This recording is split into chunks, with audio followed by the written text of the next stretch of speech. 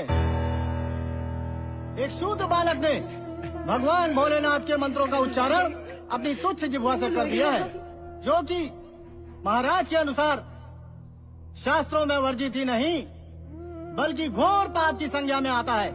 घोर पाप की संज्ञा में, क्योंकि किसी भी शूद्र को मंदिर में प्रवेश करने, उनके जाप को सुनने तक का अधिकार नहीं है। और इस नीच बालक ने तो अपनी जिह्वा से मंत्रों का उच्चारण ही कर डाला। इसलिए अब इस गांव को किसी भी दैवीय आपदा से सिर्फ महाराज ही बचा सकते हैं। इसलिए हम सभी गांव वाले महाराज से विनती करेंगे कि वे अपने पुण्य प्रताप से हम सभी गांव वालों की रक्षा करें।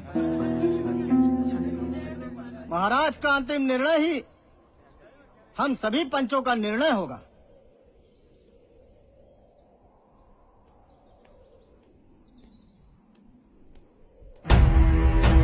आदेश महाराज।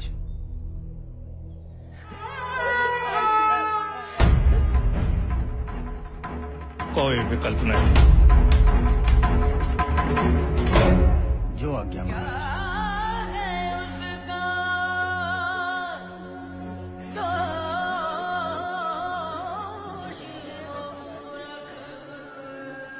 महाराज ने इस विपदा से निपटने के लिए जप और ध्यान शुरू कर दिया है। इसके लिए महाराज ने यह तय किया है कि एक बड़े यज्ञ का आयोजन किया जाए, परंतु केवल यज्ञ करने मात्र से ही इस विपदा को नहीं टाला जा सकता।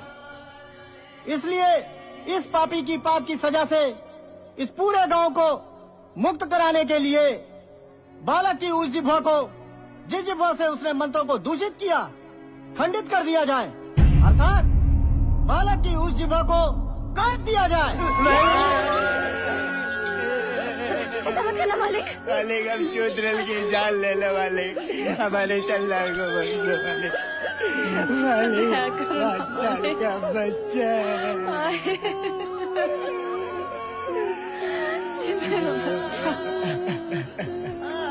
हमारा एक ही बच्चा है मालिक। हमारा कैसा मत करो मालिक। हमारा गला काट दो मालिक, हमारे बच्चे को बचा दो मालिक। अभी गांव छोड़ के चले जाएंगे मालिक, कभी न लौट के आए।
पुण्यात्माओं, ऊपर आप जिस व्यक्ति की फोटो देख रहे हैं, इसका नाम रविंद्र कोडियान है, जो भगत भी है और सतलोक आश्रम मैनेजमेंट की तरफ से सतगुरु रामपाल जी महाराज जी का वकील भी है।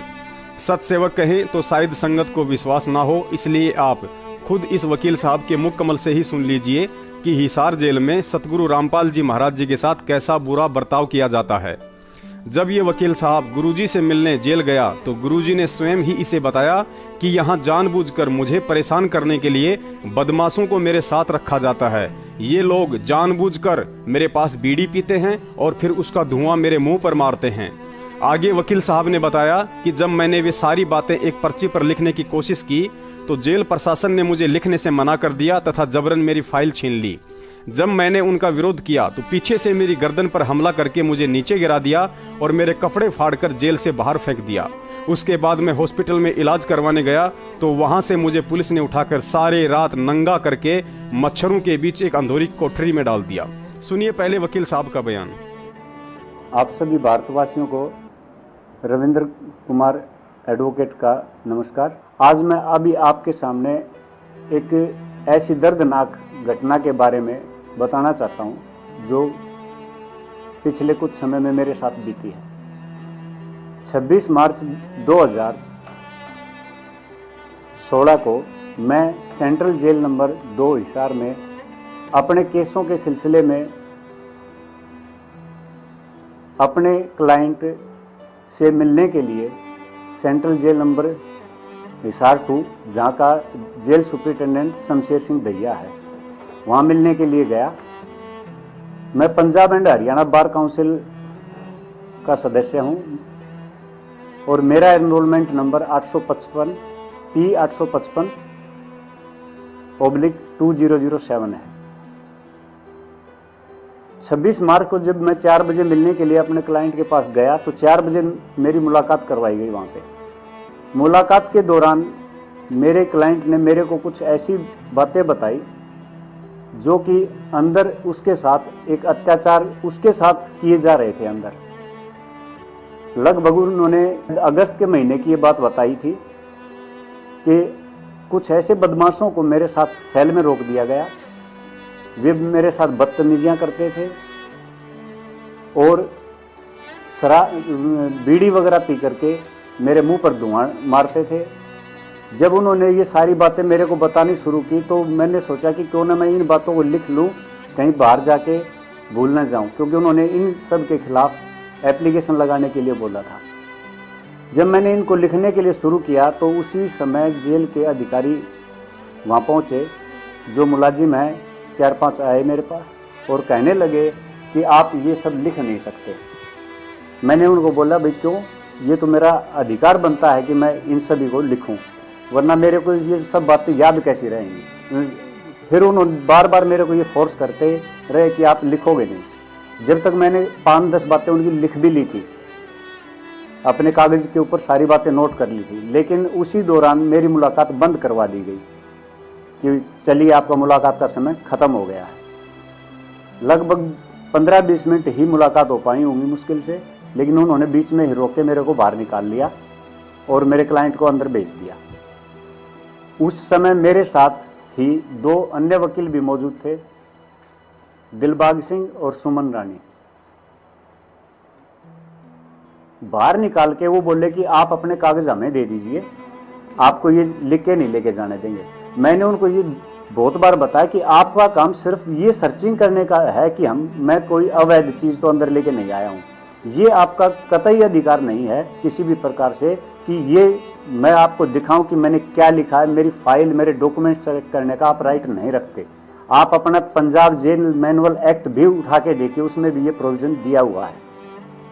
लेकिन इतना कहने के बावजूद भी उन्होंने मेरी बात नहीं मानी और मेरे को एल ऑफिस में बैठने के लिए बोल दिया। वहाँ एक वकील को तो जिसका नाम दिलबाग है, उसको तो जेल सुपरिटेंडेंट ने अपने ऑफिस में बुला लिया और जो सुमन रानी थी वो मेरे साथ एल ऑफिस में जाके बैठ गई। तो वहाँ बार बार हमारे पास जो वहाँ जेल के मुलाजिम थे वो आने लगे कि आप अपने ये कागज हमें दे दीजिए। मैंने फिर बताया कि भाई ये मेरे सीक्रेट डॉक्यूमेंट हैं और मैं आपको ये कागज नहीं दे सकता, आप मेरी बात मानो, इतना आप प्रेशर मत डालिए। इन बातों से तो ये बिल्कुल सिद्ध होता है जैसे आप मेरे ऊपर फोर्स कर रहे हो कि आपने वास्तव में उनके साथ कोई ना कोई अत्याचार किया है। अगर आपको कोई डर भय नहीं है तो आपको लिख के ले जाने में समस्या क्या है? ये सारी बातें उनको बताई, लेकिन उन्होंने मेरी नहीं सुनी। फिर लास्ट में मैंने उनको बिल्कुल एक जवाब दे दिया, भाई आपको जो कुछ करना हो आप कर लीजिए, देखो मैं अपने डॉक्यूमेंट नहीं दिखा सकता, ये मेरे अपने पैसे से रिलेटेड डॉक्यूमेंट्स हैं, मैं इनको आपको नहीं दिखाऊंगा। इसके बाद उन्होंने जेल सुपरिटेंडेंट शमशेर सिंह दैया को बोला कि जी वो बिल्कुल देने से मना कर रहे हैं। तो उन्होंने अपने ऑफिस में बुलाया और अपने एक मुलाजिम को बोला कि इससे डॉक्यूमेंट छीन लीजिए, सारे इनकी फाइल छीन लो। तो उन्होंने मेरे ऊपर छीनने के लिए 4-5 पीछे से आए और मेरे डॉक्यूमेंट छीनने शुरू कर दिए। मैंने उनको जबरदस्ती पकड़े हुए था। फिर पीछे से किसी ने मेरे गर्दन पे घुसा मारा, जिससे मैं बिल्कुल सुन्न पड़ गया और मेरे डॉक्यूमेंट छीन लिए और मेरी गर्दन पकड़ ली। ये सारा ड्रामा जितना भी है, ये सारा जेल सुपरिटेंडेंट के ऑफिस के अंदर की बात है, शमशेर सिंह दैया के ऑफिस की बात है। और वो बिल्कुल ये सब मूक दर्शक बनकर बैठकर सारी चीजें देख रहे थे। उसी दौरान उन्होंने मेरे साथ हाथापाई शुरू कर दी, लात घुसे मारने शुरू कर दिए और मेरी फाइल छीन ली और मेरी गर्दन को जकड़ते हुए, और शमशेर सिंह दैया कहने लगे इसको बाहर फेंको, यहां से बाहर फेंको। मेरे को दरवाजे से बाहर ले जाया गया। दरवाजे डोडी में भी मैं यही कहता रहा, डोडी के दौरान भी कि भी मेरे डॉक्यूमेंट दे दीजिए प्लीज, आप ये हाथापाई ना करो, आप बहुत गलत कर रहे हो। लेकिन उन्होंने मेरी एक ना सुनी, बोले कि आपके जितने भी कागज हैं, आपकी फाइल है, सब बाहर है, बाहर लेना। ये कहते हुए उन्होंने डोडी का दरवाजा खोला और धक्का मारते हुए मेरे को बाहर निकाल दिया। मेरे नीचे का हिस्सा जितना था वो बिल्कुल सुन्न पड़ने लग गया था, जिसके कारण मैं बहुत घबरा गया, शायद कोई और दिक्कत ना हो जाए, क्योंकि गर्दन पे घुसे लगे थे। यहाँ लगने की वजह से मेरे इधर गर्दन पे स्वेलिंग वगैरह आ गई थी और मेरे को यहाँ आज तक भी पेन है, पूरी तरह अब भी ठीक नहीं हुआ हूँ। फिर उन्होंने मेरे को थोड़ी सी देर तक के लिए सारा कुछ देख चेकअप करके बोले कि जी आपको तो 2 दिन तक रोकना पड़ेगा और एक्सरे वगैरह करने पड़ेंगे। और आज शनिवार का दिन है, शाम हो गई, एक्सरे वाले चले गए, कल संडे है, कल संडे को एक्सरे वाले आएंगे नहीं, सोमवार को आपको डिस्चार्ज करेंगे एक्सरे कराने के बाद। अगले दिन 4 बजे के करीब मेरे पास हॉस्पिटल सिक्योरिटी वाला एक बंदा आया, बोला भाई रविंद्र कहाँ पे है? मैंने बता दिया ये रहा। बोले ठीक है। वो बोले चलो आपको एक्सरे के लिए जाना है।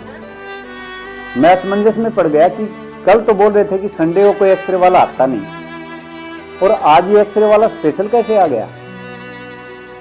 फिर मैंने कोई उनकी बात का फॉलो किया, उनके साथ गया। वहां जाने के बाद मैंने अपने एक्सरे करवाए 4-5, उन्होंने मेरे एक्सरे भी किए। फिर मेरे को वहीं इमरजेंसी रूम में ले जाके बोला कि आप यहाँ लेट जाइए, आपके डिस्चार्ज के लिए बोला जा रहा है, आपको डिस्चार्ज करेंगे। तो मैंने ये भी बताया डॉक्टर साहब मैं अभी पूरी तरह स्वस्थ नहीं हुआ हूँ और मेरे से ढंग से चला भी नहीं जा रहा, मेरे पैरों में जकड़न है। वो बोले नहीं आप बेफिक्र रहिए, कुछ नहीं होगा, 2 दिन घर पे रेस्ट करोगे तब ठीक हो जाओगे। फिर उन्होंने मेरे एक्सरे जितने भी लिए थे उनके फोटो खींचने शुरू कर दिए। तो मेरे को कुछ समझ में नहीं आ रहा था कि ये क्या कर रहे हैं। तब करीबन आध-पौन घंटे के बाद उन्होंने फिर मेरे को बोला कि आप वापस वार्ड में जाइए, आपको कल ही डिस्चार्ज करेंगे। तो मैं वापस वार्ड में चला गया। तो उस दौरान में ये इमरजेंसी रूम गेट के पास है, तो मैंने बाहर की तरफ देखा तो बहुत सारी पुलिस आई खड़ी थी। मेरे को कुछ समझ में नहीं आया, मैं थोड़ा सा घबरा भी गया उस टाइम पे, भैया चक्कर क्या है। तभी मैंने अपने घर वालों को फोन किया जो कि हिसार से 150 किलोमीटर दूर हैं। वहां से उनको मैंने अपने फोन से सारी बातें बताई कि भी मेरे साथ यहाँ पर ये कहानी हुई है और यहाँ पर पुलिस जो है उल्टी कार्रवाई करने लग रही है, मेरे ही खिलाफ कोई कार्रवाई करने के मूड में है, तो आप लोग यहाँ आ जाइए। अगले दिन जब सुबह मेरे पिताजी, मेरा भाई, एक मेरे मौसी का लड़का मेरे पास पहुंच गए। मैंने उनको सारी बात बताई। वहां पुलिस का पहरा वास्तव में बढ़ा हुआ था, हॉस्पिटल को चारों तरफ से घेरा हुआ था, जबकि उनको ये अच्छी तरह से पता है कि मैं एक एडवोकेट हूं और हिसार के भी कई केसों में पहले से ही अपीयर होता हूं। ये जानते हुए भी उन्होंने किसी प्रकार के मेरे इस ओहदे की तरफ ध्यान न देते हुए मेरे ऊपर अपनी मनमर्जी की कार्रवाई करने की उन्होंने प्लान बना रखी थी। फिर उनको मैंने सारी बात बताई तो उन्होंने कई पुलिस वालों से चर्चा भी की, भी बात क्या है क्या नहीं, ना उनको कुछ बता रहे थे। फिर करीबन 4-5 बजे खुद ही वे बोले कि आप अपने आप को हमारे हवाले कर दो, हम आपको किसी प्रकार से छोड़ेंगे नहीं। मैंने बोला भी मैं एडवोकेट हूँ, अगर आपको लगता है मैंने कोई गुनाह किया तो मैं डायरेक्ट जज साहब के सामने पेश हो जाता हूँ, आप मेरे को फोर्स क्यों कर रहे हो? नहीं, हम आपको कोर्ट तक नहीं पहुँचने देंगे, आप जितना जी कर लो, ना आपको यहाँ से भागने देंगे ना कोर्ट में पहुँचने देंगे। ये सुन के मैं और भी दंग रह गया, भाई इन्होंने तो पूरी दादागिरी शुरू कर दी। इसका मतलब ऊपर की हायर अथॉरिटीज तक भी इनको पता है कि वास्तव में प्लान्ड वर्क था ये सारा का सारा। फिर 4-5 बजे उन्होंने डॉक्टरों के साथ, दिन में उससे पहले ऑर्थो वाले डॉक्टर साहब आए, मैंने उनको अपनी समस्या बताई। उन्होंने मेरे को और 2 दिन के रेस्ट के लिए बोल दिया कि आप और 2 दिन रेस्ट कर लो, आराम से ठीक हो जाओ तब चले जाना। लेकिन फिर पुलिस वालों ने किसी दूसरे डॉक्टर के साथ साँठ-गांठ करके और मेरे को जबरदस्ती डिस्चार्ज करवाया। MLR के डिस्चार्ज स्लिप के ऊपर मेरे साइन भी नहीं करने दिए और अपने ही हाथों से उसमें एक बॉक्स बना के और लिख दिया कि साइन करने से मना कीजिए, अपनी मर्जी से, और मेरे को वहां से उठा के ले आए। इट मीन्स मेरे को वहीं से हाईजैक कर लिया एक हिसाब से देखा जाए, और मेरे को घर वालों से भी दूर कर दिया एकदम कि आप जाइए, आप हमारे से बात मत करो, और मेरे को ले जाके आज़ाद नगर चौकी हिसार वहाँ पे रखा। वहाँ से थोड़ी सी देर बाद उन्होंने कहा कि आपको सदर थाने हिसार जाना पड़ेगा। सदर थाने हिसार ले जाने के बाद SHO साहब ने मेरे से 2-4 बातें पूछी। उन्होंने जो भी बातें पूछी मैंने उनका साफ साफ जवाब दे दिया। उन्होंने ना मेरे से कोई एतराज किया, लेकिन गुस्से में बोले, मैंने बता भी दिया जनाब मैं एक एडवोकेट हूँ और कोई ऐसी बात नहीं है कि मैं आपको कोऑपरेट नहीं करूँगा, आप आराम से जो बात पूछनी वो पूछिए, गुस्सा होने की जरूरत ही नहीं है। तब उन्होंने मेरे को जो बातें पूछी मेरे से वो मैंने सारी बातें बता दी और मेरे को बैठने के लिए बोला। थोड़ी देर बाद बोले कि भाई इनका मेडिकल करा लाओ। मेडिकल करा के वापस लाके, तब तक तो मैं इतनी समस्या में नहीं था, लेकिन जो इसके बाद उन्होंने मेरे साथ जो अत्याचार किया वो भगवान ना करे किसी आने वाले अपने वकील साथियों के साथ और हो जाए। वापस आके मेडिकल करा के उन्होंने मेरे को अंडरवियर के अंदर हवालात में बंद कर दिया और मिट्टी से सने हुए कमलों के बीच में बोले कि ये बिछा और तेरे जैसे काले कौवे बहुत आते हैं यहाँ पे। मेरे को इन बातों का दर्द नहीं था किसी प्रकार से कि भी ये कहानी पूरी रात मैंने उस मिट्टी के कंबल के अंदर, मच्छरों के अंदर, पूरे शरीर के अंदर चुभन हो चुकी थी।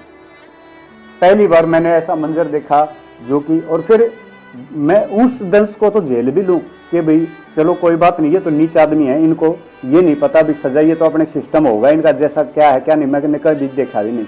लेकिन वो बार बार जब ये बात कह रहे थे ना कि हम तो देख ले वकील साहब, यहाँ तो हम ऐसे ऐसों का भी हाल कर देते हैं और तेरे जैसे चकचुंदर यहाँ बहुत होंगे, चमगादड़ बहुत हैं, यहाँ चाहे अफसर हो चाहे कोई भी हो हम उसको नहीं छोड़ते और ऐसा ही व्यवहार करते हैं। तो मेरे को इस आज अपनी ली हुई एजुकेशन के ऊपर लानत है कि भाई इतनी एजुकेशन लेने के बाद और एक लाख एक ज्ञाता होने के बावजूद भी ये कुछ सहन करना पड़ा है, मैं इसको नहीं सहन कर पाऊंगा।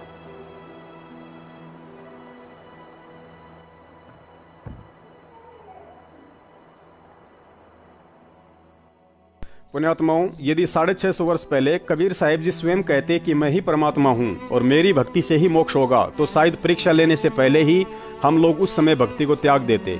लेकिन कबीर साहिब जी ने आज ये सिद्ध करने के लिए व इस बात को समझाने के लिए पुनः संत रामपाल जी महाराज जी का चोला लेकर आना पड़ा कि कबीर साहिब ही पूर्ण परमात्मा है और बुद्धिमान समाज सैकड़ों प्रत्यक्ष प्रमाण देकर स्वीकार भी कर रहा है। ठीक यही स्थिति आज पढ़ी लिखी लाखों की संगत की हो रही है। सत्सेवकों ने 6 महीने पहले ही हिसार जेल में कार्यरत एक अधिकारी की ऑडियो संगत में डाली थी और कहा था कि हिसार जेल में गुरुजी के साथ बुरा बर्ताव किया जा रहा है। सतगुरुदेव जी को दांतों में समस्या है, जिसके चलते उन्हें चपाती भी पानी में भिगोकर नरम करके चबानी पड़ती है, क्योंकि सतगुरुदेव जी ने काफी समय पहले ही अपने दांत निकलवा दिए थे, लेकिन संगत ने इसे एक मजाक माना और टाल दिया। लेकिन आज खुद मैनेजमेंट का वकील कह रहा है, फिर भी यदि किसी को यकीन नहीं हो तो उससे बड़ा मूर्ख व्यक्ति पूरी दुनिया में कोई नहीं। सतसेवकों ने हिसार जेल में आरटीआई लगाने से पहले ही बता दिया था कि संगत को मूर्ख बनाने के लिए नकली लेटर और मिलावटी ज्ञान युक्त पुस्तकें समाज में बेच बेचकर सतलोक आश्रम मैनेजमेंट के द्वारा केवल व्यापार किया जा रहा है।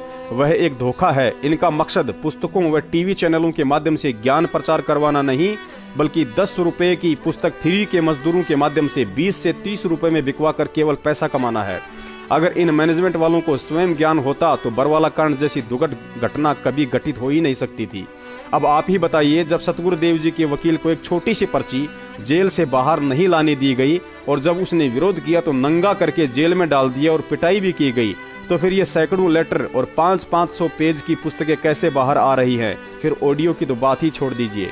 आज परमात्मा जेल में उनके साथ बदमाशों द्वारा किए जा रहे गलत व्यवहार से इतना दुखी नहीं होगा जितना कि तत्व ज्ञान देकर पिछले 4 साल से संगत की महामूर्खता और अपने कलयुगी परिवार वालों की आंख मीचकर गुलामी करता हुआ देखकर हो रहा होगा। आज गुरुजी जेल में हैं, उन्हें भोजन के नाम पर 2 वक्त का सरकारी खाना और पहनने के लिए कैदियों वाली सरकारी ड्रेस और ओढ़ने बिछाने के लिए एक कंबल व गुदड़ी मिलती है। और पंजाब के कोऑर्डिनेटर विदेशी संगत से यह कहकर ड्राई फ्रूट अर्थात काजू, किशमिश और अखरोट मंगवाते हैं कि गुरुजी को ड्राई फ्रूट बहुत पसंद है। अरे नालायकों, जब सतगुरुदेव जी रोटी को पानी में भिगोकर नरम करके खाते हैं तो पत्थर जैसे कठोर बादाम और अखरोट कैसे खा सकते हैं? दूसरी बात गुरुजी ने सत्संगों में बताई कि साधु संत चटोरे नहीं होते हैं, उन्हें रूखा सूखा जैसा मिल जाए उसे प्रसाद समझकर परमात्मा का धन्यवाद कर देते हैं। लेकिन कहावत है कि अंधा पीसे और कुत्ता खाए। अब अंधा कौन है और कुत्ता कौन है, समझदार को संकेत ही काफी है। पुण्यात्माओं, यह वीडियो सत्सेवकों का पहला वीडियो नहीं है। सतगुरु आशीर्वाद से ऐसे 30 वीडियो संगत के पास उपलब्ध हैं जो 100% प्रमाणित करते हैं कि परमात्मा कबीर साहिब जी और काल के मध्य हर युग में यह लड़ाई झूठ पर सत्य, अज्ञान पर ज्ञान व अधर्म पर धर्म की विजय करवाकर सत्य धर्म की रक्षा व स्थापना के लिए लड़ी जाती है तथा इस सत्य धर्म व ज्ञान की स्थापना के लिए परमात्मा अपने बच्चों को ज्ञान और भक्ति की खीर खिलाकर तैयार करता है, तो दूसरी तरफ झूठ, अधर्म, अज्ञान का काला साम्राज्य कायम करने के लिए काल भगवान साम, दाम, दंड, भेद और अन्य घटिया तरीकों वाले हथियार देकर अपने एजेंटों को यहाँ भेजता है। और इसमें कोई संशय नहीं है कि कलयुग में काल ने अपनी अंतिम कोशिश में वह एजेंट परम संत रामपाल जी महाराज जी के परिवार व भाई के रूप में महेंद्र को भेज रखा है, ताकि कुछ अज्ञानी जीव उन 2 कोड़ी के प्राणियों को संत रामपाल जी महाराज जी का बेटा बेटी, भाई जवाई व पत्नी के रूप में देखकर उनमें आस्था व विश्वास कर बैठे और फिर मैं उन्हीं परिवार वालों के माध्यम से भक्ति विरुद्ध कुकर्म करवाकर सभी की मर्यादाएं खंडित करवाकर अपने ही जाल में फंसा कर रख सकूं। बहुत से भगत सोचते हैं कि यदि परिवार वालों के साथ मिलकर हम कुछ गलत भी कर रहे हैं तो गुरुजी हमें अक्षमा कर देंगे, क्योंकि हम तो उनके भाई और बेटा बेटी के कहने पर ही सब कुछ कर रहे थे। लेकिन ऐसे मंदबुद्धि भगत शायद भूल चुके हैं कि ऐसी ही गलती हमने सतलोक में परमात्मा के सबसे छोटे बेटे ब्रह्म यानी काल निरंजन पर आश्रित होकर की थी और सोचा था कि परमात्मा का ही तो बेटा है, कुछ गलत भी कर रहे हैं तो कल को परमात्मा से अक्षमा याचना कर लेंगे, वे तो दयालु हैं, हमें माफ कर देंगे। आज उस दयालु ने हम पर दया अवश्य की, लेकिन अरबों खरबों गधे, कुत्ते और सुअर की योनियों में असहनीय कष्ट उठाने के बाद और जब वापस सतलोक जाने का दांव लगा है तो फिर से हम उसी परिवार पर अंधविश्वास करके अंत में धोखा खाने जा रहे हैं। पुण्यात्माओं, यकीन करना, हम जीवों को फंसाने व धार्मिक यज्ञ रुकवाने के लिए काल ऐसी ही सूक्ष्म चालें चलता है जिसे हम समझ नहीं पाते हैं, और यदि कोई समझाता है तो मानते नहीं हैं। जैसे सतलोक से आने से पहले खुद कबीर साहिब जी ने हमें लाख समझाया था, लेकिन कहते हैं विनाश कालेन विपरीत है बुद्धि। आंखों पर अज्ञानता की काली पट्टी बंदी होने के कारण आज संगत गुरुजी के सत्संग और परमात्मा के विधान को भी भूल चुकी है कि भक्ति में 5 यज्ञ कितने आवश्यक हैं, और जब तक 5 यज्ञ विधिवत नहीं होंगे तो भक्ति कहां से सफल हो सकती है। सत्सेवक पहले भी वीडियो डालकर जिक्र कर चुके हैं कि वर्तमान में हम आत्माओं को लेकर यह लड़ाई काल और परमात्मा के मध्य सूक्ष्म रूप में लड़ी जा रही है। परमात्मा की कोशिश होती है कि मैं जल्द से जल्द अपने बच्चों के 5 यज्ञ विधिवत संपन्न करवाकर यहाँ से सतलोक ले जाने की तैयारी करूं, और काल भगवान चाहता कि मैं कैसे भी करके इन आत्माओं के 5 यज्ञ रुकवाकर व मनमाने आचरण के माध्यम से मर्यादा तोड़वाकर इन्हें यहीं गधा कुत्ता बनाकर घुमाता रहूं। और काल ने यह जिम्मेदारी अपने विशेष दूत महेंद्र के माध्यम से सतलोक आश्रम मैनेजमेंट के गुर्गे, स्टेट कोऑर्डिनेटर, जिला कोऑर्डिनेटर, फर्जी नामदान संचालकों व कुछ मायाधारी मस्करों को सौंप रखी है। और ये सभी एजेंट काल प्रेरणा से काफी हद तक भक्तों की धार्मिक यज्ञ यानी सत्संगों में भंडारा रुकवाने में सफल भी हो रहे हैं। परमात्मा का अटल विधान है। और जब आदरणीय धर्मदास जी को 6 महीने तक परमात्मा नहीं मिले थे तो कबीर साहिब जी की प्रेरणा से उनकी धर्मपत्नी आमिनी देवी ने कहा कि उन्होंने कुछ तो बताया होगा कि वे अपने भक्तों को किस विधि से मिलते हैं।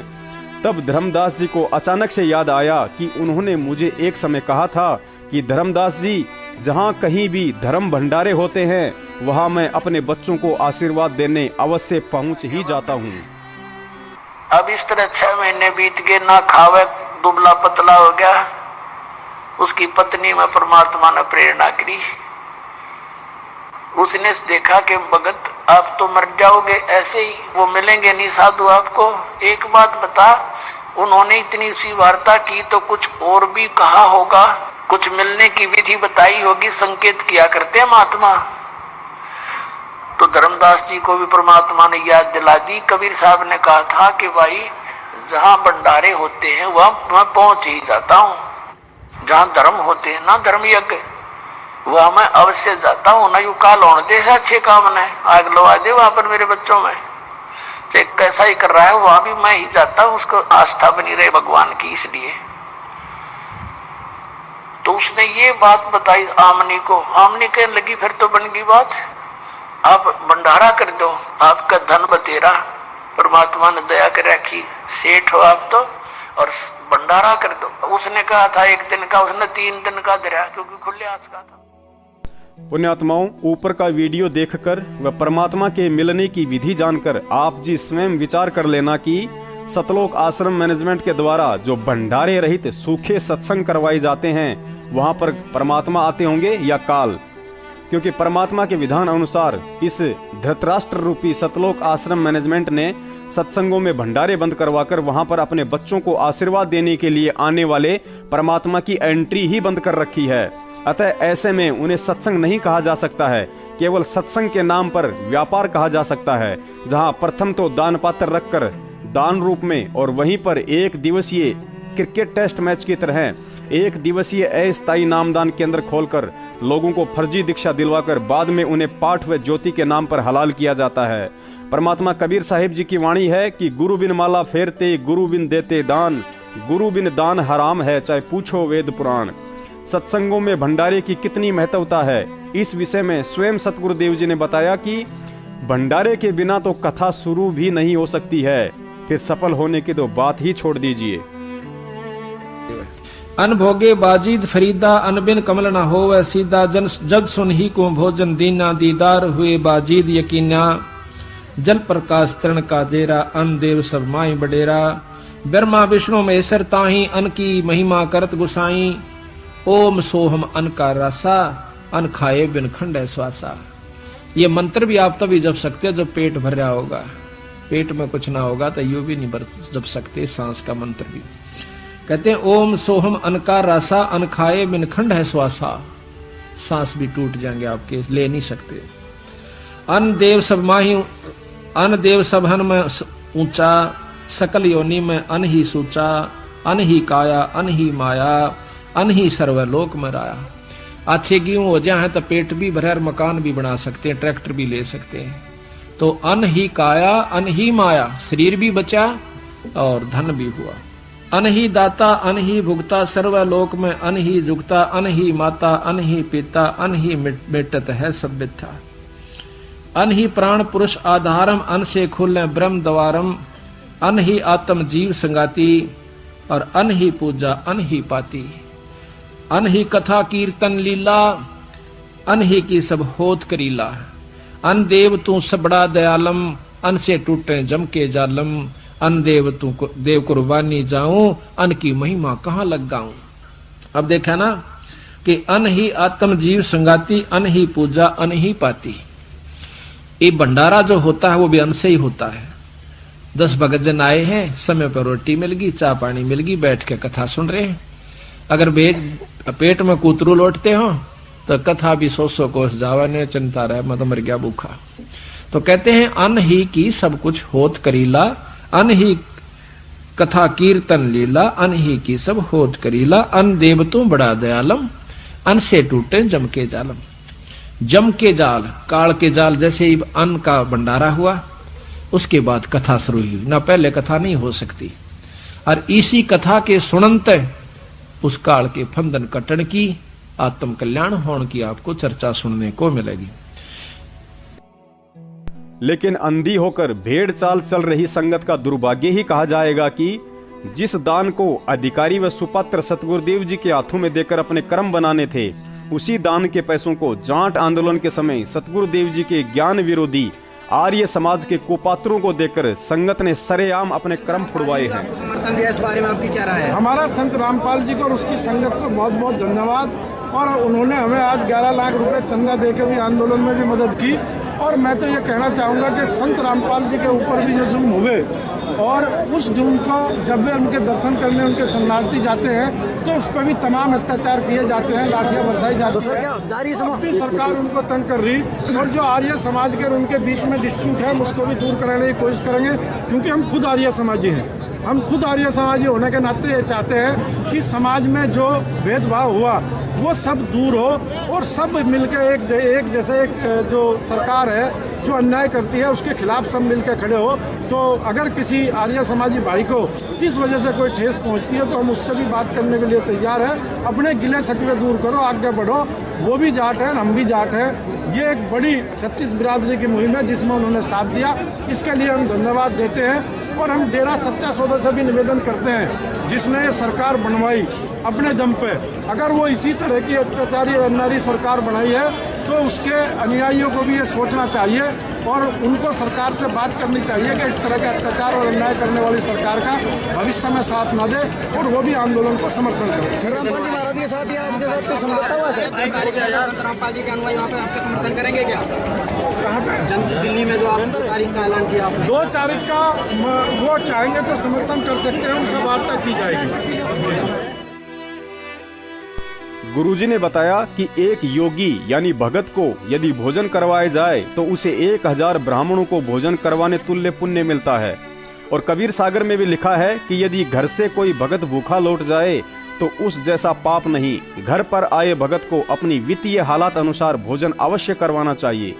बेचारी संगत सत्संगों में लाखों का दान करती है, लेकिन फिर भी उन्हें चाय बिस्कुट और 1 कप चाय पिलाकर ट्रका दिया जाता है। अर्थात एक तरफ तो सत्संगों में भक्तों का भंडारा न करवाकर उनकी धार्मिक यज्ञ को रोका जा रहा है, और दूसरी तरफ जाट आंदोलन के समय परमात्मा के भक्तों को आर्य समाजियों के धरनों पर उनकी अनैतिक कमाई के पैसों से देसी घी के भंडारे करवाकर भक्तों को दुनिया का पाप खिलवाकर कर्म फुड़वाए गए। सभी के लिए खाने की व्यवस्था कराई गई है। विशेष रूप से आप लोगों के लिए खाना बनवाया गया है। देसी घी का खाना 1 नंबर फर्स्ट क्लास। सभी खाना लेके जाए, खाने के बिना कोई भाई ना जाओ कि ना तो महाराज जी का पाप हमारा लगेगा फिर, और मैं पाप का भागीदार बनना नहीं चाहता। रामपाल जी महाराज की। पुण्यात्माओं, विचार करना, भंडारे का यह वीडियो जाट आंदोलन के समय गुड़गांव का है, जहां ये व्यक्ति भक्ति मार्ग व तत्व ज्ञान से दूर होने के बावजूद भी इतना ज्ञान अवश्य रखता है कि यदि मेरे घर आया व्यक्ति बिना भोजन किए जाता है तो मेरे बराबर कोई पापी नहीं। अर्थात तत्व ज्ञान से दूर होने के बाद भी भगत समाज को इस व्यक्ति से शिक्षा लेनी चाहिए, जो स्वयं कह रहा है कि यदि आप लोग यहाँ से भूखे गए तो महाराज जी का पाप मुझे लगेगा। इसके विपरीत यदि इस व्यक्ति व इसके विचारों से तत्व ज्ञान प्राप्त भगत समाज की तुलना की जाए तो लाख गुना उत्तम है। सतगुरुदेव जी से ज्ञान प्राप्त व परमात्मा के विधान से परिचित होने के बावजूद भी परमात्मा के बच्चों को सत्संगों में भंडारा न करवाकर पाप कमाया जा रहा है या पुण्य, इस बात का विचार आप जी स्वयं कर लें, क्योंकि परमेश्वर की वाणी में भी धर्म भंडारे की महिमा का बखान करते हुए कहा गया है कि कह कबीर पुकार के 2 बात लख ले, एक साहिब की बंदगी व भूखों को कछु दे। पुण्यात्माओं, एक तरफ तो यही गद्दार सतलोक आश्रम मैनेजमेंट कहता है कि गुरुजी ने सत्संगों में भंडारे बंद करने का आदेश दिया हुआ है। यदि किसी ने सत्संग में भंडारा करवाया तो उसका नाम खंड हो जाएगा।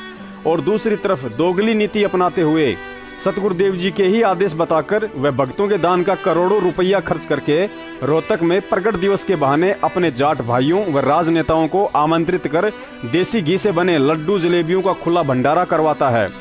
हाल ही मैनेजमेंट ने धरती को स्वर्ग बनाना है नाम से एक नई पुस्तक लॉन्च की थी, जिसके विषय में कहा गया कि यह पुस्तक हिसार जेल से गुरुजी ने लिखकर भेजी है। अब आप इसी पुस्तक के पेज नंबर 13 पर पढ़िए, जिसमें स्पष्ट लिखा है कि संत रामपाल जी महाराज का उद्देश्य प्रत्येक गांव में विशाल सत्संग स्थल बनाए जाने का है, जहां प्रत्येक शनिवार व रविवार को सत्संग व भंडारे का आयोजन किया जाए। पुण्यात्माओं, अब आप जी स्वयं विचार कर लेना कि दोगलेपन व नीचता में सतलोक आश्रम मैनेजमेंट का मुकाबला करने में कोई सक्षम है या नहीं। जबकि सत्संगों में भक्तों को भंडारे करवाने के विषय में तो सतगुरुदेव जी ने यहाँ तक कहा है कि क्योंकि कुछ एक फार्मूले तो परमात्मा के ज्ञान से मिलते जुलते होते हैं अध्यात्म मार्ग के, तो उसने क्या बताया था कि बेटी साधु संतों को भोजन कराया जाना चाहिए, उससे ज्यादा लाभ होता है। एक तो कोई भी भूखा आपके द्वार पर आ जाता है, उसको भोजन अवश्य कराइए, जैसा आपके घर पर उपलब्ध है अवश्य कराइए। और फिर उससे भी लाभ होता है। फिर बताया है कि विशेष लाभ होता है साधु संत भक्त जो भक्ति कर रहे होते हैं उनसे ज्यादा लाभ होता है। किस प्रकार कि जैसे एक तो गाय है दूध नहीं देती और एक गाय दूध वाली है, तो दूध वाली को यदि हम वो बिनौले डालेंगे, दाना डालेंगे, यानी अलग से खुराक होती है, आहार होता है दूध वाली भैंस और गाय का, और एक बगैर दूध वाली होती है, तो उसको वो आहार नहीं दिया जाता जो दूध वाली को दिया जाता है। ये आप समझते हो अच्छी तरह। तो कहने का भाव ये है कि उसका जो आहार है वो भी देना है, क्योंकि वो भी आपकी आवश्यकता है जो दूध नहीं देती। लेकिन जो उसको आहार डालोगे, बिनौले डालोगे या कोई और खल डालोगे दूध वाली को, उससे लाभ ज्यादा होगा, वो लाभ नहीं देगी, वो आपका आने वाले समय में फलेगी। तो इस प्रकार एक आम जनसाधारण को भोजन कराने का, जैसे पहले क्या करते थे कि भी किसी का लड़का हो गया, लड़का उनकी खुशी मनाई, 10 गांव को इकट्ठा कर लिया, एक एक घर से एक एक व्यक्ति बुलाया करते थे। उसने कहा करते भाई 12 गांवों की यज्ञ कर दी जग, तो वो कोई जग नहीं थी, वो कोई यज्ञ नहीं थी, वो तो अपन रोटी से भी खा रहे हैं, स्पेशल बुलाए गए, उनसे कुछ नहीं होता। तो साधु संत भगत को आहार कराया जाता है, वो कई गुना फलता है। अब जैसे आप यहाँ दान करते हो, यहाँ टोटली भक्त आते हैं, चाहे किसी ने नाम नहीं लिया है, वो भी परमात्मा की प्यारी आत्मा है, तभी तो इस दरबार में आया।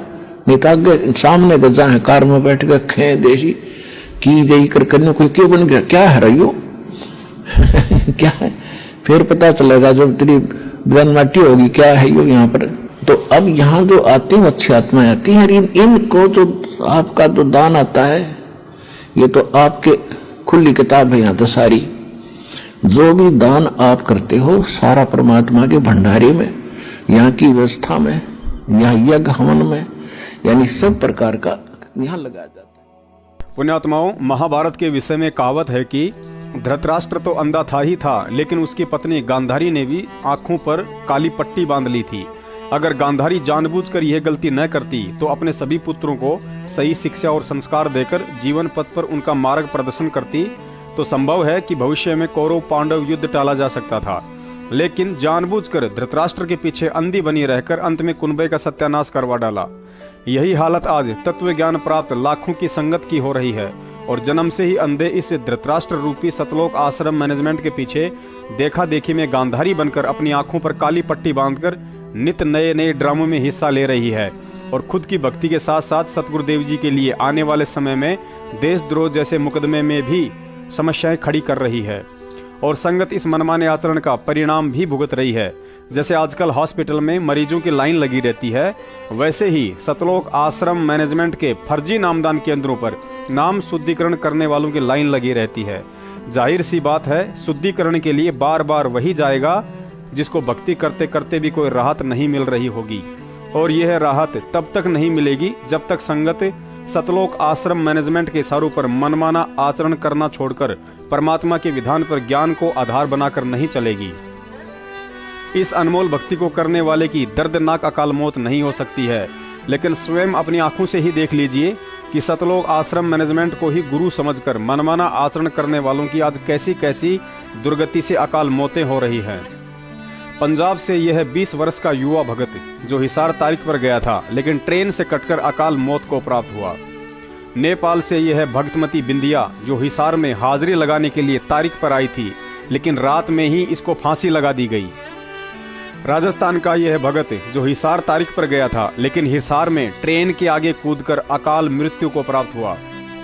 दिल्ली से ये 2 बहनें जो हिसार में हाजिरी लगाने गई थी, लेकिन वापस आते समय रोहतक के पास इनकी स्कॉर्पियो गाड़ी पलट गई और मौके पर ही दोनों बहनें अकाल मौत को प्राप्त हुई। रोहतक नामदान केंद्र पर सेवा करने वाले व हिसार की हर तारीखों पर जाने वाले यह पति पत्नी, जिन्हें सारनाम भी मिला हुआ था, लेकिन दोनों को जहर खिलाकर अकाल मौत मार डाला या मर गए, परमात्मा ही जाने, क्योंकि ये दोनों सतलोक आश्रम मैनेजमेंट वालों की कुछ गुप्त बातें जान चुके थे।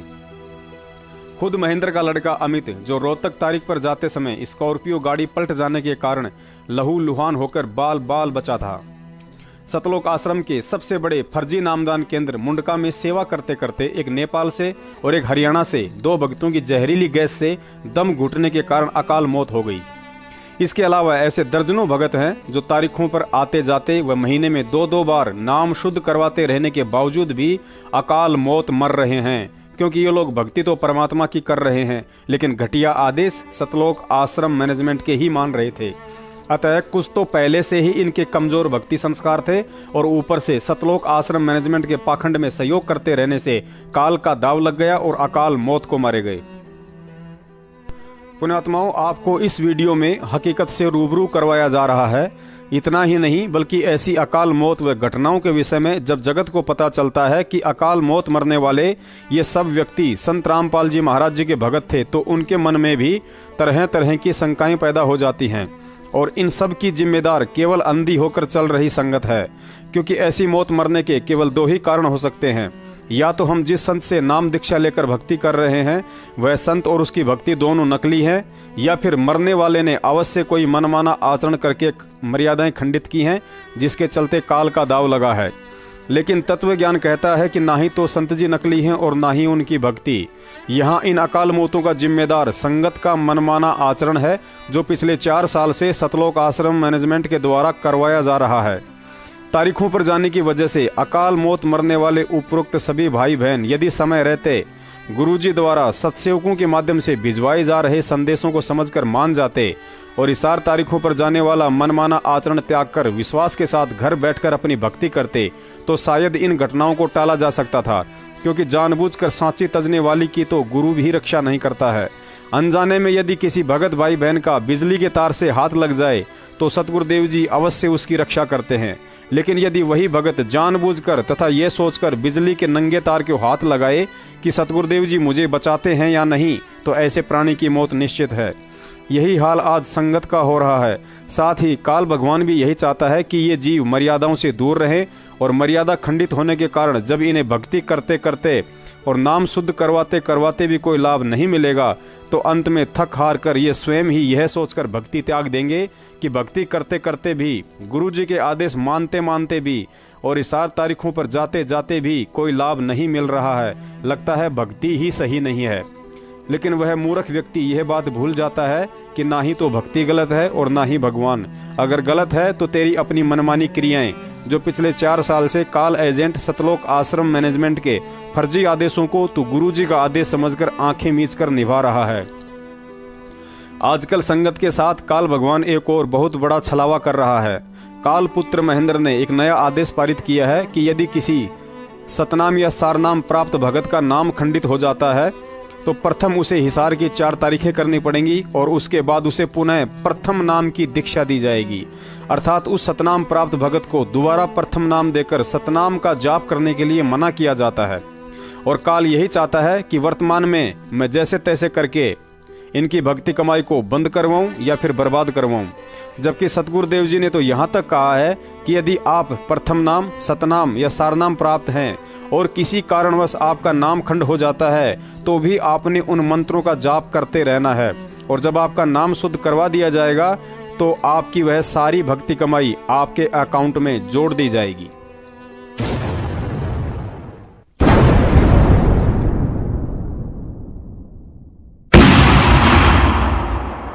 जैसे किसी का मंत्र खंड हो जाता है, दूर देश में बैठा है और उसका पर जहाँ फोन आता है, प्रार्थना होती है तो उसका मंत्र खंड भी होता है, तो भक्ति बंद नहीं करनी चाहिए उसने, क्योंकि उसने नोइंगली नहीं कर रखी। तो फिर उसका जो डिपॉजिट होगी भक्ति वो सुचारू कर दी जाएगी, वो उस ओरिजिनल अकाउंट में आपकी आ जाएगी। जैसे बैंक में कई बार पैसे डाल दिए जाते हैं, कोई नंबर अकाउंट का गलत हो जाता है, बाकी एड्रेस सही है, तो फिर जाकर उसको शुद्ध करा लिया जाता है और मूल अकाउंट में आ जाता है फिर वो। तो ऐसे आप कई एक भगत कह रहा था जी, मेरे को ना किसी ने बारात में गया हुआ था और कैंपा कोला में बियर डाल दी, मेरा नाम खंड हो गया। उसके घर वाले कह रहे थे जो फिर शराब पीने लग गया। फिर वो आया, जब उससे पूछा भाई ऐसी गलती क्यों करी, कहने लगा जी मेरे साथ ऐसे ऐसे धोखा हो गया। फिर मैंने सोचा टूटता गया पी ले छक्के कोई बात हुई है मूर्ख आदमी। अब जैसे किसी के पैर पे गलती से कोई पत्थर गिर गया और उंगली का चोट लाएगी तो सारे टांग ने तोड़ दे, फिर टूटता गई है थोड़ी सी है, बिना अकल की बात तुम्हारी। तो उसको ऐसा नहीं करना चाहिए। वो खंड आपने किया नहीं, किसी कारण से हो गया तो वो खंड भी नहीं होता ऐसे। अगर किसी ने आपके साथ धोखा किया है तो आपका नाम खंडित नहीं हुआ। फिर भी शंका बनी है तो सुचारू करवा लीजिए, वो कोई दिक्कत नहीं। और भक्ति नहीं छोड़नी चाहिए, वो करती रहनी चाहिए। किसी भी कारण से खंडित हो भी गया है, साधना करते रहिए, लेकिन इस उद्देश्य से कि फिर माफी मांगूंगा। पुण्यात्माओं, राजस्थान में कहावत है कि सोए हुए व्यक्ति को नींद से जगाया जा सकता है, लेकिन कोई जानबूझकर सोने का नाटक कर रहा है तो उसे जगाना मुश्किल होता है। और इसमें कोई संशय नहीं है कि यह नाटक आज 70% संगत कर रही है। सतलोक आश्रम मैनेजमेंट की पिछले 4 वर्षों से प्रत्यक्ष में सैकड़ों गलतियां प्रमाणों सहित देखने के बाद भी अच्छे लोगों ने हाथ में चूड़ियां पहन रखी हैं। संगत इतनी कायर बन चुकी है कि किसी भी कोऑर्डिनेटर, नामदान संचालक या मैनेजमेंट के गुंडों से सवाल तक करने की हिम्मत नहीं रखती है। लेकिन वही दूसरी तरफ यदि सतलोक आश्रम मैनेजमेंट के गुर्गे अपने बचाव में सत्सेवकों के खिलाफ अगर कोई एक झूठा संदेश संगत में डाल देते हैं तो झट से उन 70% कायर भक्तों की सवाल करने की औकात हो जाती है। और आजकल मैनेजमेंट की तरफ से 2 सवाल संगत में घूम रहे हैं। उनमें से पहला झूठा आरोप मुझ दास पर यह है कि पवन दास के घर पर नामदान केंद्र था, लेकिन वह नामदान पर पैसों में गफलत करने लग गया और पता चलने पर गुरुजी ने पवन से नामदान केंद्र छीन लिया। पुण्यात्माओं, दास की आदत इन कोऑर्डिनेटर, नामदान संचालकों और गुरुजी के परिवार वालों की तरह थूक कर चाटने की नहीं है। आज मुझे यहाँ सफाई देने की कोई ज़रूरत नहीं थी, लेकिन इन झूठी अफवाहों में आकर कुछ मूर्खों के कर्म बिगड़ रहे हैं, जो बिना किसी प्रमाण व सोचे समझे दास की एक दूसरे से चुगली करते फिरते हैं। दास सर्व संगत के सामने वह सतगुरु देव जी को साक्षी मानकर बताना चाहता है कि जिस समय जयपुर में नामदान केंद्र खोलने के लिए राजस्थान के स्टेट कोऑर्डिनेटर प्रकाश जोधपुर, बलजीत का लड़का अनिल और महेंद्र का जवाई संजय फौजी खानपुर वाला जगह जगह घूम रहे थे, लेकिन उस समय जयपुर में उन सभी भक्तों ने अपने घर पर नामदान केंद्र खोलने से साफ साफ मना कर दिया था, जो आज अपने आप को बहुत बड़े थोते सूरमा समझ रहे हैं। अंत में जब मैनेजमेंट को कोई रास्ता नजर नहीं आया तो मुझ दास की प्रार्थना पर मेरे घर पर नामदान रख दिया गया। तकरीबन 2 महीने तक दास के घर पर नामदान केंद्र रहा था और ना ही उस समय तक मुझे इस फर्जीवाड़े का पता था कि यह सब केवल मैनेजमेंट का पैसा कमाने का धंधा है। लगभग 2 महीने के बाद किसी व्यक्ति की शिकायत पर नज़दीकी थाने से मेरे घर पर पुलिस आई और मुझे नामदान केंद्र बंद करने का अंतिम अल्टीमेट देकर चली गई। दास ने स्टेट कोऑर्डिनेटर प्रकाश व जयपुर के कुछ बड़े बड़े भगत लोग लोकेंद्र राजपूत, राम किशोर वकील व जयपुर के कोऑर्डिनेटर को फोन किया और सारी बात बताई। तो पुलिस का नाम सुनते ही इन सभी सूरमाओं की पतलून गीली हो गई। केवल एक प्रहलाद नाम के भगत ने दास का सहयोग किया और दास ने अपनी इच्छा से फिर नामदान केंद्र को प्रहलाद जी के घर पर शिफ्ट कर दिया और लगभग 1 महीने तक उसके घर पर रहकर दास ने सेवा भी की। लेकिन उसके बाद जैसे ही दास को इस मनमाने आचरण और फर्जीवाड़े का पता चलने लगा तो दास ने किनारा करना शुरू कर दिया। और आज जब सतलोक आश्रम मैनेजमेंट के इस गोरख धंधे की पोल खुल रही है तो मुझ दास पर घटिया आरोप लगा रहा है कि नामदान की सेवा पवन दास से गुरुजी के आदेश से छीनी गई थी, क्योंकि वह भक्तों का पैसा खाता था। पुण्यात्माओं, मैं पवन दास जयपुर वाला अपने परम पूज्य सतगुरु रामपाल जी महाराज जी को साक्षी मानकर यह वचन देता हूँ, यदि मैंने 2015 में नामदान केंद्र से या उसके बाद आज 21 जनवरी 2019 तक यदि किसी भगत भाई से पाठ, ज्योति, दान, 10वां अंश या गुरुजी के नाम की आड़ में किसी भी भगत भाई बहन से 1 रुपया तो छोड़िए, यदि ये खोटा सिक्का भी लेकर अपने निजी जीवन में प्रयोग किया हो तो इस दास की आज तक की ही नहीं बल्कि युगों युगों का भक्ति धन परमेश्वर चाहे तो समाप्त कर दें। पुण्यात्माओं, दास अभी तक भगत समाज को धोखे से लूटने के मामले में निष्कलंक और निष्पाप है तथा गुरुजी ने हिम्मत दी और निडर होकर दास ने ये बात उन्हीं की सौगंध खाकर प्रत्यक्ष वीडियो में सर्व भगत समाज के सामने बोल दी है। क्योंकि दास कबीर सागर के सरलार्थ में पेज नंबर 186 पर लिखे उनके विधान से भली भांति परिचित है कि जो गुरु के धन को हड़पता है, चुराता है, वह कृमि नरक अर्थात कीड़ों के कुंड में डाला जाता है। और जो अंध भगत बिना सच्चाई जाने दास के विषय में ऐसी ऊट पटांग बातें करते हैं, उनके विषय में भी लिखा है कि जो बिना देखे किसी में दोष निकालता है तो यमदूत उसकी आंखें फोड़ते हैं। अब यह दास राजस्थान के स्टेट कोऑर्डिनेटर से लेकर सतलोक आश्रम मैनेजमेंट के गुंडों व संगत में कुसंगत उन सभी अंध भक्तों से प्रार्थना करता है, यदि आप लोग संगत में जो कुप्रचार कर रहे हो कि पवन दास नामदान पर भक्तों से पैसा खाता था और पवन से नामदान की सेवा गुरुजी के आदेश से छीनी गई थी, यदि आप लोगों को इन बातों पर पक्का यकीन और विश्वास है तो मुझ दास की तरह सेम टू सेम गुरुजी की सौगंध व यह बात झूठ होने पर अपना सर्वस्व भक्ति धन नष्ट होने का वचन देकर तथा अपने सच्चे होने व गुरु भगत होने का सर्व संगत में दास के जैसे वीडियो डालकर ठोस प्रमाण दें, ताकि भगत समाज को विश्वास हो जाए कि वास्तव में पवन जयपुर वाला झूठा है और सतलोक आश्रम मैनेजमेंट के गुंडे होकर भी पाक साफ हैं और वर्षों से गुरु का धन चुराकर कृमि नरक में जाने की तैयारी कर रहे हैं। अगर यह वीडियो देख रही वह अंध संगत जो बिना प्रमाण देखे ही सत्सेवकों पर सवालों के पत्थर फेंकने लग जाती है, उन सभी से निवेदन है, यदि आप जरा भी मन क्रम वचन से संत रामपाल जी महाराज जी जैसे सतवादी परमात्मा को मानते हैं और अपने पाप कर्म धोना चाहते हैं तो सतलोक आश्रम मैनेजमेंट के गद्दारों के पास यह वीडियो भेजकर इस बात का जवाब मांगें और संगत में उनकी भी ऐसी ही वीडियो डलवाएं, अन्यथा इस पाप के भागी आप होंगे जो बिना देखे और सोचे समझे उन गद्दारों की झूठी अफवाहों पर यकीन करके अपने मन में सत्सेवकों के खिलाफ दोष पाल रखा है। सत साहेब। पुण्यात्माओं, इतना सब समझाने व सैकड़ों प्रमाण देखने के बाद भी अगर भगत समाज नींद से नहीं जागा तो यही कहा जा सकता है कि संगत भी उस 14 कला संपूर्ण लड़के की तरह है जिसका जिक्र गुरुजी ने एक सत्संग में किया था। एक 16 कला संपूर्ण लड़की की शादी के लिए उसका पिता काफी समय से बड़ा परेशान था, क्योंकि उसे कोई भी ऐसा लड़का नहीं मिल रहा था जो अपनी बेटी के बराबर 16 कला संपूर्ण हो। अंत में बड़ी मुश्किल से एक 14 कला संपूर्ण लड़का मिला तो लड़की ने भी ये कहते हुए उसी से शादी के लिए हाँ कर दी कि इसको 2 कला मैं अपनी तरफ से दे दूंगी। शादी के उपरांत लड़की ने अपने पति से कहा कि पहले आप मुझे उन 2 कलाओं के विषय में बताइए जो आप नहीं सीख पाए हैं, ताकि मैं आपको उन 2 कलाओं से भी परिपूर्ण कर दूं, तो हम दोनों पति पत्नी 16 कलाओं युक्त हो जाएंगे। लड़के ने कहा कि पहली कला तो ये है कि मैं अपनी बुद्धि से कोई चीज समझ सकता नहीं, और दूसरी ये है कि अगर कोई दूसरा मुझे समझाना चाहे तो मैं किसी के बाप की मानता नहीं। इतना सुनकर लड़की दोनों हाथों से सिर पकड़कर कोने में जा बैठी और बोली, मेरे तो फूटे भाग, ठीक यही हालत आज तत्वज्ञानी संगत की हो रही है। इनकी 14 कलाओं का तो परमात्मा ही जाने कौन कौन सी हैं, लेकिन वर्तमान में उस लड़के की तरह 2 कलाएं ऐसी जबरदस्त हैं जिनका दुनिया में कोई मुकाबला नहीं।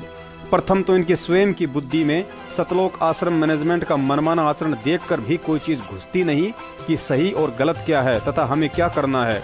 और दूसरी, जब पिछले 4 साल से सैकड़ों सबूतों के साथ सत्सेवक समझा रहे हैं कि बरवाला कांड कलयुगी भाई महेंद्र की कुछ धर्म गुरुओं व राजनेताओं के साथ मिलकर रची गई सतगुरुदेव जी के खिलाफ एक साजिश है, तो इस बात को कतई मानने को तैयार नहीं।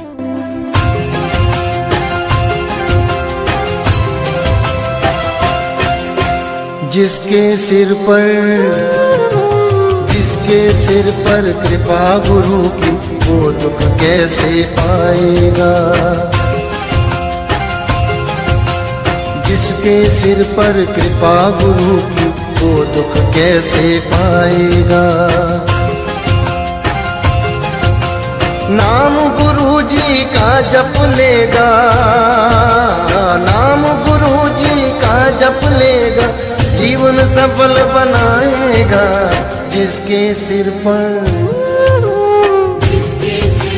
कृपा गुरु की, वो दुख कैसे पाएगा। जिसके सिर पर कृपा गुरु की, वो दुख कैसे पाएगा।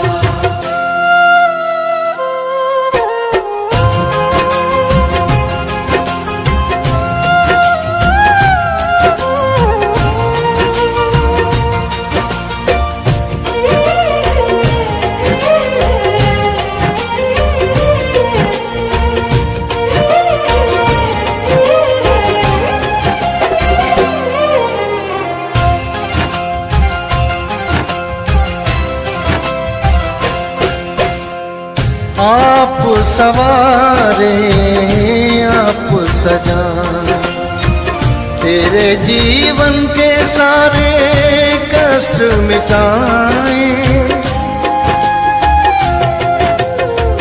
आप सवारे